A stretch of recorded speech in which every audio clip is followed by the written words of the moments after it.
scheduled to be in attendance include representatives from a men's rights group, as well as sexual assault survivors and representatives from educational institutions, according to a news release from the Department of Education.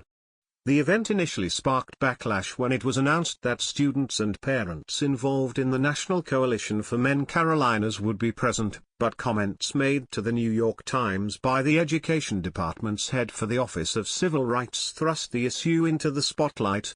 The acting head of the Education Department's Civil Rights Office, Candice Jackson, said Title IX investigation processes have not been fairly balanced between the accusing victim and the accused student, and rather, the accusations minus 90% of them, fall into the category of "we were both drunk, we broke up, and 6 months later I found myself under a Title IX investigation because she just decided that our last sleeping together was not quite right," according to the New York Times report, published Wednesday. Title IX is a federal law prohibiting discrimination on the basis of sex in any federally funded education program or activity. Included in this is protection from sexual harassment, according to the Department of Justice.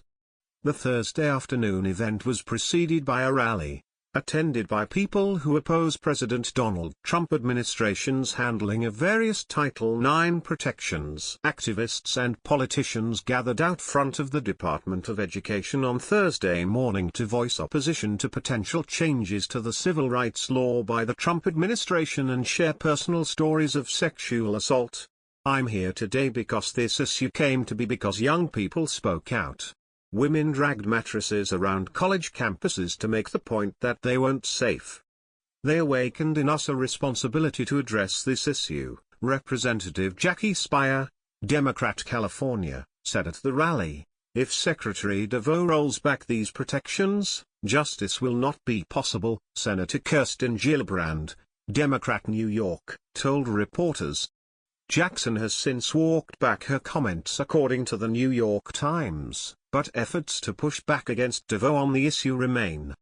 When asked about Jackson's comments at the rally, Speier said, "I must say that I was dismayed, and I believed that she is not well versed on the issue.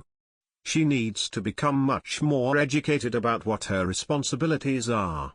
In February, the Department of Education rolled back protections for transgender students in public schools who used facilities that corresponded with their gender identity. The Obama administration interpreted Title IX to include these transgender student protections.